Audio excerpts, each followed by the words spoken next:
Hello friends, welcome back to our channel Chinese kitchen. ഇന്ന് വന്നിരിക്കുന്നത് വ്യത്യസ്തമായിട്ടുള്ളൊരു ബിരിയാണിയാണ്, അതായത് ചിക്കൻ 65 ബിരിയാണിയാണ് കേട്ടോ. അപ്പോൾ ഇതെന്താണെന്നുള്ളത് ഇൻഗ്രീഡിയൻസ് ഒക്കെ നമുക്ക് നോക്കാം.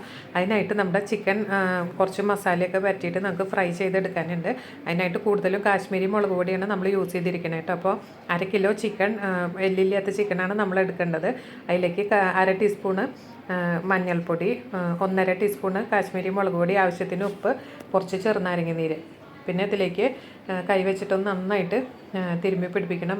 ഒരു കോഴിമുട്ട പൊട്ടിച്ച് വയ്ക്കണം കേട്ടോ കോട്ടിങ്ങിനായിട്ട്. ഇതാണ് ഇതിൻ്റെ ടേസ്റ്റ് എന്ന് പറയുന്നത്. അപ്പോൾ മുട്ട എന്തായാലും നിങ്ങൾ ചേർക്കണം കോട്ടിങ്ങിനായിട്ട്. അപ്പോൾ ഒരു മുട്ടയും കൂടെ ഇട്ട് കൊടുത്തിട്ടുണ്ട്. എന്നിട്ട് നന്നായിട്ടൊന്ന് നമുക്ക് ബീറ്റ് ചെയ്തെടുക്കണം കേട്ടോ. നല്ല കോട്ടിങ് ശരിക്കും അതിൽ വിട്ടു പോരാതെ പിടിക്കുള്ളൂ. പിന്നെ ഇതിലേക്ക് അടുത്ത കോട്ടിങ്ങിനായിട്ട് ഉപയോഗിക്കുന്നത് കോൺഫ്ലവറാണ്, മൈദ ഉപയോഗിക്കരുത് കേട്ടോ.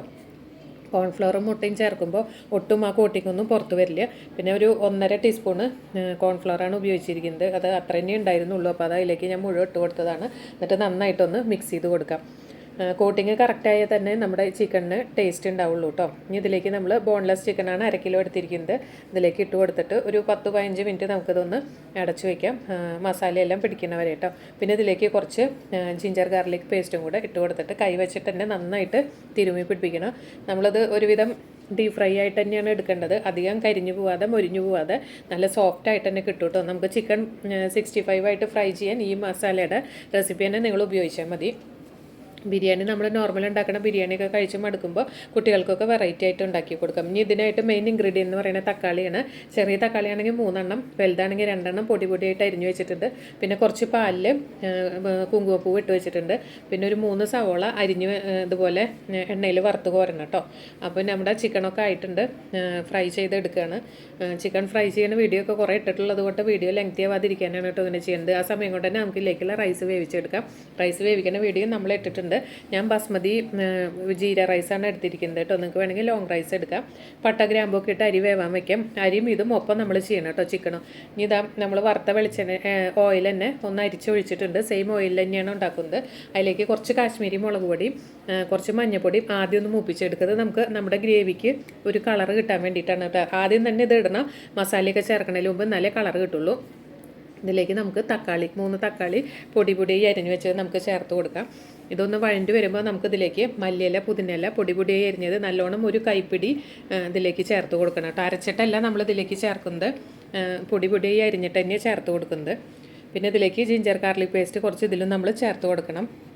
എന്നിട്ട് നന്നായിട്ടൊന്ന് അതിലേക്ക് അതിൻ്റെ പച്ചമണമൊക്കെ ഒന്ന് മാറണ വരെ നല്ലോണം മൂപ്പിച്ചെടുക്കാം. എണ്ണ കുറച്ച് ഇതിൽ ഒഴിച്ചാൽ തന്നെ ടേസ്റ്റ് ഉണ്ടാവുള്ളൂ. നമ്മൾ ഫ്രൈ ചെയ്ത എണ്ണ അരിച്ചൊഴിച്ചെന്ന് മാത്രമേ ഉള്ളൂ കേട്ടോ. ഇതിൽ നമ്മൾ ഒട്ടും വെള്ളം ചേർക്കുന്നില്ല. വെള്ളം ചേർത്താൽ അതിൻ്റെ നമ്മൾ കറക്റ്റ് ചിക്കൻ ഫ്രൈ ചെയ്തതുകൊണ്ട് തന്നെ വെള്ളം ചേർത്ത് കഴിഞ്ഞാൽ ചിക്കൻ്റെ ടേസ്റ്റ് പോകും. അതുകൊണ്ട് തന്നെ കുറച്ച് എണ്ണ അധികം ഉപയോഗിക്കണം. ഇതിലേക്ക് നമ്മൾ അരിഞ്ഞു വെച്ചിരിക്കുന്ന മല്ലിയിലയും പുതിനയിലയും ചേർത്ത് കൊടുക്കാം. അത് നന്നായിട്ടൊന്ന് വഴണ്ട് വരണം കേട്ടോ. ഇതിൽ കിടന്നിട്ട് മസാലയിൽ സവോള നമ്മൾ ഫ്രൈ ചെയ്ത് വെച്ചിരിക്കുന്നത് കൊണ്ട് തന്നെ വേറെ സവോള വഴറ്റൊന്നും വേണ്ട കേട്ടോ. ഫ്രൈ ചെയ്തിട്ട് തന്നെയാണ് ഇതിലെല്ലാം ഫ്രൈ ചെയ്തിടുന്നത്. നമ്മുടെ ചിക്കൻ ഓൾറെഡി ഫ്രൈ ചെയ്തെടുക്കുന്നതുകൊണ്ട് ഇതിൽ സവോളയൊക്കെ ഫ്രൈ ചെയ്യാതെ ഇട്ട് കഴിഞ്ഞാൽ വെള്ളം വരും. വെള്ളത്തിൻ്റെ അംശം വന്നാൽ ആ ചിക്കൻ്റെ ടേസ്റ്റേ പോവും. ഇനി നമ്മളിതിലേക്ക് വറുത്ത് വെച്ചിരിക്കുന്ന സവോള ഇട്ട് കൊടുക്കാം കേട്ടോ. കുറച്ച് നമ്മളിതിൽ ഇടുന്നുള്ളൂ. പിന്നെ റൈസ് ദം ചെയ്യുമ്പോൾ കുറച്ച് അതിനായിട്ട് ഒരു കൈപ്പിടി അതിലേക്ക് മാറ്റി വെച്ചിട്ടുണ്ട്. ബാക്കി എല്ലാ സവോളയും നമ്മൾ ഇപ്പോൾ തന്നെ ഇതിലേക്ക് ഇട്ട് കൊടുക്കുകയാണ് കേട്ടോ. സവോള അങ്ങനെ ഫ്രൈ ചെയ്ത് ചേർക്കുമ്പോൾ ഒരു സ്പെഷ്യൽ ടേസ്റ്റ് തന്നെയാണ്. കരിഞ്ഞു പോയതല്ല, അതിൻ്റെ സൈഡൊക്കെ ഒരു ബ്രൗൺ കളറായതാണ് കേട്ടോ. അതുകൊണ്ടാണ് കുറച്ചിങ്ങനെ കറുത്ത കളർ വന്നത്. അപ്പോൾ അതാ നമ്മുടെ ഇതെല്ലാം റെഡി ആയിട്ടുണ്ട്. ഇനി ഇതിലേക്ക് കുറച്ച് പെപ്പർ പൗഡർ ഇട്ട് കൊടുക്കാം. പിന്നെ നമുക്കിതിലേക്ക് ചേർക്കാനുള്ളത് ഗരം മസാല പൗഡറാണ്. വീട്ടിൽ പൊടിച്ച ഗരം മസാല പൗഡർ കുറച്ച് ചേർത്ത് കൊടുത്തിട്ടുണ്ട്. ഇനി ഇതിലേക്ക് നമുക്ക് ഫ്രൈ ചെയ്ത് വെച്ചിരിക്കുന്ന ചിക്കൻ്റെ പീസസ് ഇട്ട് കൊടുക്കാം. 1 കിലോ ചിക്കനിൽ എല്ലാ പീസും ഫ്രൈ ചെയ്ത് ഇങ്ങനെ കോട്ടിങ്ങോട് കൂടെ എടുത്തിരിക്കുന്നത് തന്നെയാണ്. കോട്ടിങ്ങൊന്നും ഒട്ടും വിട്ട് വരില്ല. അതുപോലെ തന്നെ അതിൽ നന്നായിട്ട് പിടിച്ചിട്ടുണ്ട് കേട്ടോ. ഇതൊന്ന് മൂടി വെച്ച് 5 മിനിറ്റ് വേണ്ട, ഒരു 3-4 മിനിറ്റ് ഒന്ന് വേവിച്ചെടുക്കാം. അപ്പോഴേക്ക് മസാലയൊക്കെ തെളിഞ്ഞു വരും. ഞാൻ അതിൽ തൈര് ചേർക്കാൻ മറന്നതുകൊണ്ട് തന്നെ ചിക്കൻ മാറ്റി വെച്ചിട്ട് ആ ഗ്രേവിയിൽ തൈര് ഒഴിച്ചു കൊടുക്കണം. നമ്മൾ ഈ വീഡിയോ എടുക്കുമ്പോൾ എല്ലാം കൂടെ ശ്രദ്ധിക്കണമല്ലോ. മൊബൈലും ചൂടാവുന്നുണ്ടായിരുന്നു. അപ്പോൾ അതുകൊണ്ട് തന്നെ തൈര് ഒഴിക്കാൻ മറന്നു പോയത്. അപ്പോൾ ചിക്കൻ അങ്ങോട്ട് മാറ്റി വെച്ചിട്ട് ഒരു 2 ടീസ്പൂണ് തൈര് അതിലേക്ക് ചേർത്ത് കൊടുക്കുക. എന്നാലും മസാലയ്ക്ക് ഒരു നല്ല ടേസ്റ്റും ഗ്രേവിയൊക്കെ കുറുകി വരുള്ളൂ കേട്ടോ. ചിക്കൻ ചേർക്കുന്നതിന് മുമ്പാണ് നമ്മൾ ഈ തൈര് ചേർത്ത് കൊടുക്കേണ്ടത്. ഇനി അതിന് ശേഷം നമുക്ക് ഈ ചിക്കനും കൂടി ഇട്ടൊന്ന് 2 മിനിറ്റോ 3 മിനിറ്റോ ഒന്ന് വേവിച്ചെടുക്കാം. ഇത് ഓൾറെഡി ഫ്രൈ ചെയ്തത് കൊണ്ട് തന്നെ ആ മസാല പിടിക്കാനുള്ള സമയം നമുക്ക് ഇതിലേക്ക് വരുന്നുള്ളൂ കേട്ടോ. അപ്പോൾ നമ്മുടെ മസാലയൊക്കെ ഇവിടെ റെഡി ആയിട്ടുണ്ട്. ആ സമയം കൊണ്ട് തന്നെ ചോറ് പകുതി വേവിച്ചിട്ട് ഇതിലേക്ക് ഇട്ട് കൊടുക്കുകയാണ്. ഫുള്ളായിട്ട് വേവിക്കേണ്ട കേട്ടോ. ചോറ് ആ ചീനച്ചട്ടിയിൽ നിന്ന് തന്നെ ഞാൻ ഇതിലേക്ക് ഊറ്റി ഇടുകയാണ് ദം ചെയ്യാനായിട്ട്. കറക്റ്റ് വേവിന് കിട്ടും കേട്ടോ. അങ്ങനെ ചെയ്താൽ ജീരകശാല അരിയാണ് എടുത്തിരിക്കുന്നത്. നിങ്ങൾക്ക് വേണമെങ്കിൽ ചിക്കൻ 65-ന് ലോങ് റൈസ് എടുക്കാം. അധികം ലോങ് റൈസാണ് ചെയ്യുക. പക്ഷേ എനിക്കിപ്പോൾ ഈ അരി ഇഷ്ടമുള്ളത് കൊണ്ട് ഞാനിത് ചെയ്തതേ ഉള്ളൂ. ഇനി ചോറെല്ലാം ഇതിലേക്ക് ഊറ്റിയിട്ടിട്ട് ഈ സമയത്ത് നമ്മൾ ഇതിലേക്ക് 1 ടീസ്പൂണ് നെയ്യ് ചേർത്ത് കൊടുക്കാം ദം ചെയ്യാനായിട്ട്. പിന്നെ നമ്മൾ എടുത്തു വെച്ചിരിക്കുന്ന സവോള, പിന്നെ കുറച്ച് ബിരിയാണി മസാല ഹോം മെയ്ഡ് ഉണ്ടാക്കിയതാണ് അതിൻ്റെ മുകളിൽ തൂവി കൊടുത്തിട്ടുണ്ട് കേട്ടോ. പിന്നെ മല്ലിയിലൊക്കെ നമ്മൾ ഓൾറെഡി നല്ലോണം ചേർത്തിട്ടുള്ളത് കൊണ്ട് തന്നെ ചോറിൽ ഇനി കുറേ ചേർക്കുന്നില്ല. അതിൻ്റെ ഫ്ലേവറൊക്കെ ഇതിൽ നല്ലോണം പിടിച്ചിട്ടുണ്ടാവും. പിന്നെ നമ്മൾ എടുത്ത് വെച്ചിരിക്കുന്ന പാലിൽ മിക്സ് ചെയ്ത് വെച്ചിട്ടുള്ള കുങ്കുമപ്പൂവ് ഇതിൻ്റെ മുകളിൽ ഒഴിച്ചു കൊടുക്കാം.